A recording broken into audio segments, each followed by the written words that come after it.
Hello everyone, મહાદેવર to all. તમારું સ્વાગત છે મારી ચેનલ ગુજરાતી ઝાયકા હબમાં. આજે આપણે આજની ઋતુને અનુકૂળ એટલે કે ચોમાસાને અનુકૂળ થાય એવી વાનગી ડુંગળીના કડકડિયા અને ફુલવડા બનાવવાના છે. પણ એ પહેલાં જો તમે મારી ચેનલને હજુ સુધી સબસ્ક્રાઈબ ન કરી હોય તો પ્લીઝ પહેલાં સબસ્ક્રાઈબ કરજો અને બેલ આઇકન પર ક્લિક કરજો એટલે નવા વિડીયોની નોટિફિકેશન તમને મળતી રહે. અને હા, લાઈક અને શેર કરવાનું ન ભૂલતા. અને એક વખત આ જ રીતે આ ચોમાસાની ઋતુમાં ભજીયા બનાવજો અને કમેન્ટ કરજો કે તમને કેવા લાગ્યા ભજીયા. તો ચાલો શરૂ કરીએ. ભજીયા, બે જાતના અલગ અલગ ટેસ્ટી ભજીયા.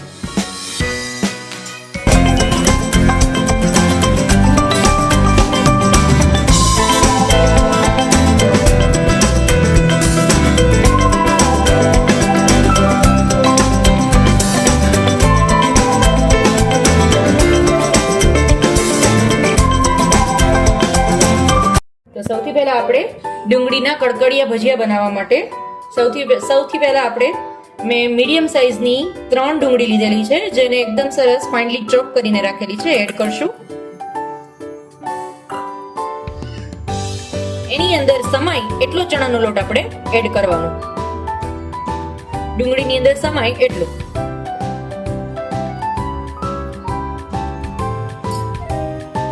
હવે એની અંદર બધા મસાલા એડ કરશું.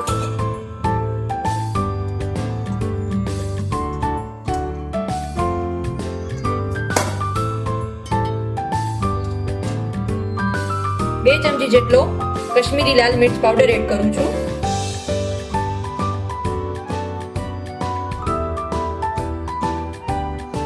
એક ટીસ્પૂન જેટલો ગરમ મસાલો એડ કરું છું.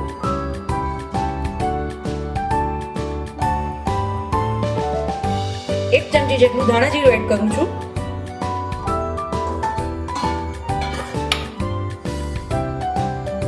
સ્વાદ અનુસાર મીઠું. હવે એને પાણી એડ કરી અને એકદમ સરસ બેટર ડો એનો બનાવી લેશું. આપણે ડુંગળીના ભજીયા આપણે બનાવવા છે તો એના માટેનું એનું માપનું એક ડો બનાવી લેશું.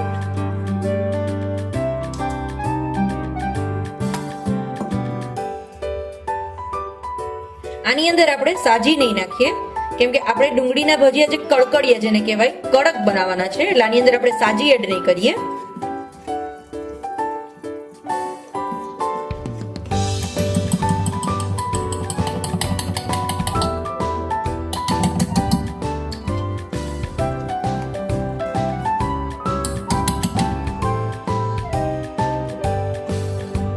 આપણું બેટર છે જે ડુંગળીના કડકડિયાનું એકદમ સરસ રેડી છે.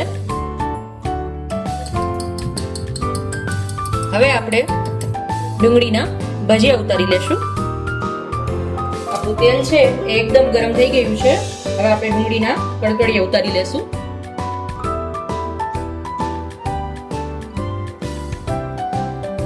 એના માટે સૌથી પહેલા મોટા મોટા ડુંગળીના આ રીતે ભજીયા ઉતારી લેવાના. એક વખત એ ફ્રાય થઈ જાય પછી એને પાછા બહાર કાઢી અને એના ઝીણા ઝીણા પીસ કરવાના. કઈ રીતે તમને હું આખી પ્રોસેસ બતાવું છું. બને તો વચ્ચેથી સ્કીપ ન કરતા, એટલે તમારા એકદમ સરસ પરફેક્ટ ડુંગળીના કડકડિયા બનશે.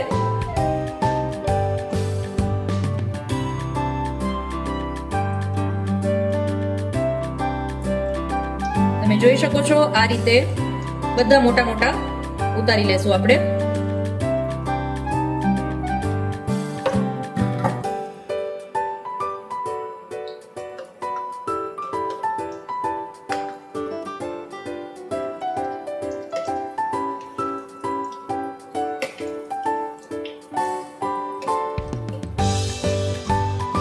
પલટ કરી અને આપણે તળી લેશું.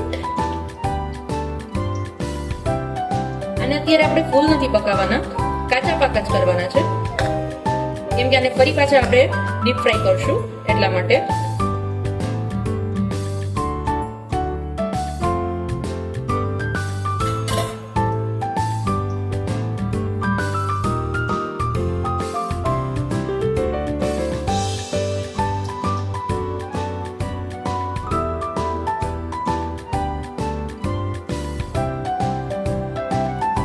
હવે આપણા આ ફ્રાય થઈ ગયા છે, એને કાઢી લેશું.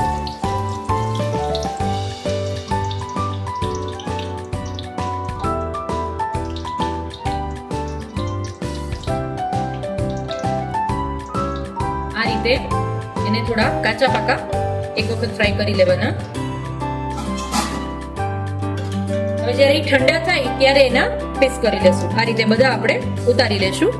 ભજીયા છે એ ફુલવડા છે, તો એ કઈ રીતે બનાવશું એ જોઈ લઈએ. સૌથી પહેલા તો હું અત્યારે આમાં 1 વાટકો જેટલો ચણાનો લોટ એડ કરું છું. એની અંદર એકદમ સરસ ઝીણી સુધારેલી ધોઈને રેડી કરેલી છે પાલક એ એડ કરું છું. એની અંદર તીખા મરચા છે, 3 નંગ તીખા મરચા છે, ઝીણા ઝીણા સુધારેલા છે એ એડ કરું છું. 1 ચમચી હિંગ એડ કરેલી છે, સ્વાદ પ્રમાણે મીઠું,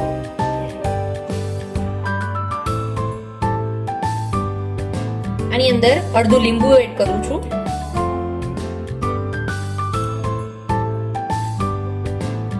અને એમાં હું 1 ટીસ્પૂન જેટલું સાજી એડ કરું છું.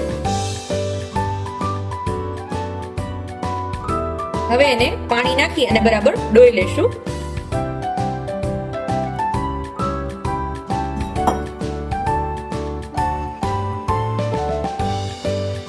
આ ખાસ ધ્યાન રાખવાનું, આની અંદર મેં ભાજી એડ કરેલી છે એટલે એને ઢીલું નહીં ડોવાનું.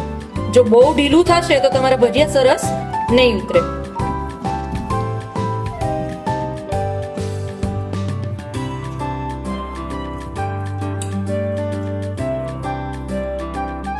એકદમ સરસ ડોવાઈને રેડી છે. હવે આપણે એના ભજીયા ઉતારી લેશું. હવે આપણે આપણા ફુલવડા છે તે તળી લેશું. એના માટે તમારો તેલનો જે ફ્લેમ છે એ લો રાખવાનો, અને તેલ પણ એકદમ આવી ગયું હોય તો એને પહેલા ફ્લેમ લો કરીને થોડું ઠંડુ થવા દેવાનું, પછી તમારા ફુલવડા તમારે એડ કરવાના. લો ફ્લેમ પર એને તળશો તો એકદમ સરસ સોફ્ટ બાર જેવા જ ફુલવડા થશે. હવે આપણે ફુલવડા તળી લઈશું. અને હા, જો ફ્રેન્ડ્સ મારી રેસિપી તમને જોવામાં ખૂબ જ મજા આવતી હોય, ગમતી હોય તો વિડીયોને લાઈક કરી દેજો. અને હા, સબસ્ક્રાઇબ કરવાનું ના ભૂલતા, એટલે આવી જ રીતે અલગ અલગ નવા વિડીયોની નોટિફિકેશન તમને મળતી રહે.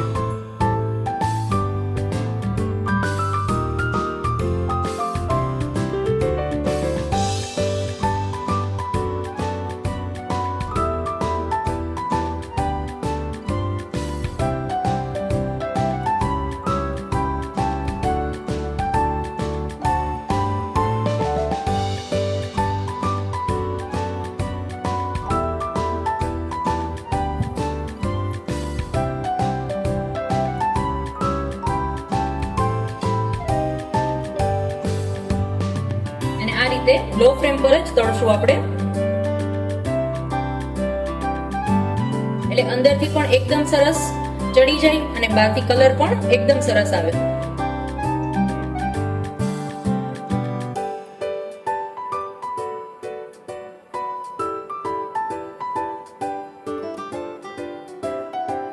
જેને આપણે ગોટા પણ કહી શકીએ,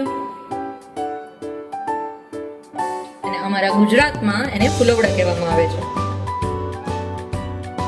જેમાં મેથી પણ તમે એડ કરી શકો છો. અત્યારે મેં મેથી સ્કીપ કરેલી છે. તમારી પાસે જો લીલી મેથી હોય તો એ પણ એડ કરી શકો છો, અથવા કસૂરી મેથી ઘરમાં હોય તો તમે એ પણ થોડી એડ કરી શકો છો.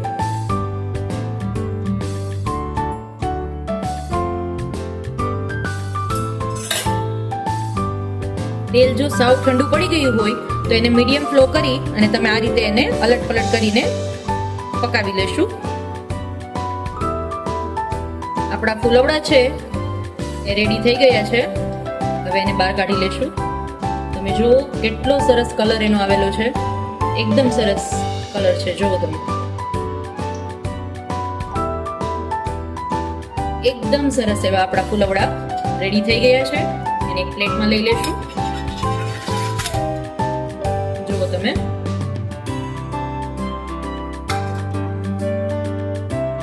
હવે જે આપણા ડુંગળીના આપણે પેલા ભજીયા ઉતારીને રાખેલા છે એને આ રીતે કાતરની મદદથી કટ કરી લેશું. નાના નાના પીસીસ કરી લેશું એના.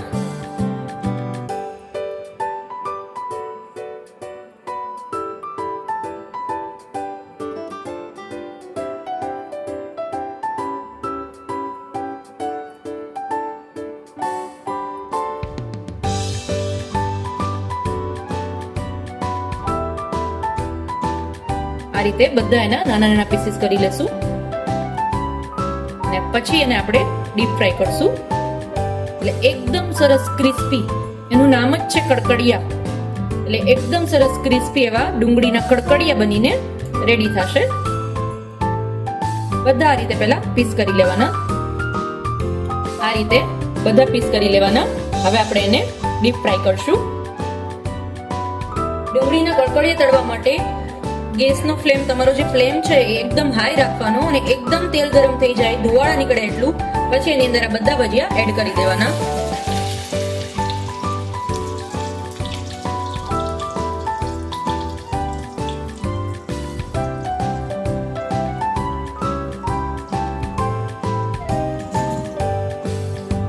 અને એને એકદમ સરસ રીતે ફ્રાય થવા દેવાના.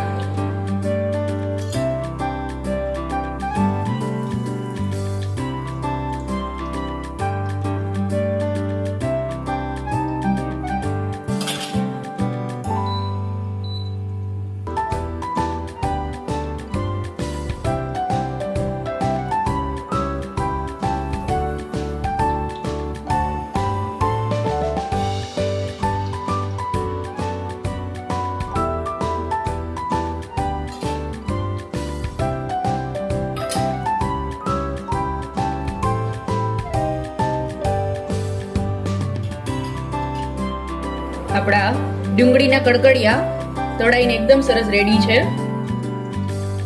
એકદમ સરસ ક્રિસ્પી એવા આપણા ડુંગળીના કડકડિયા.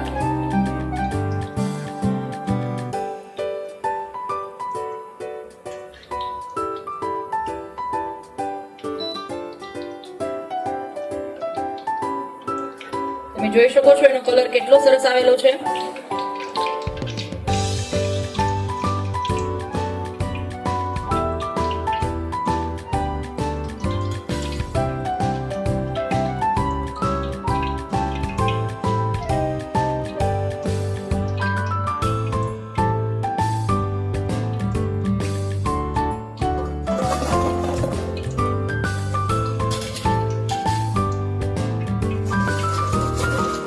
તમને એનો અવાજ આવતો હશે.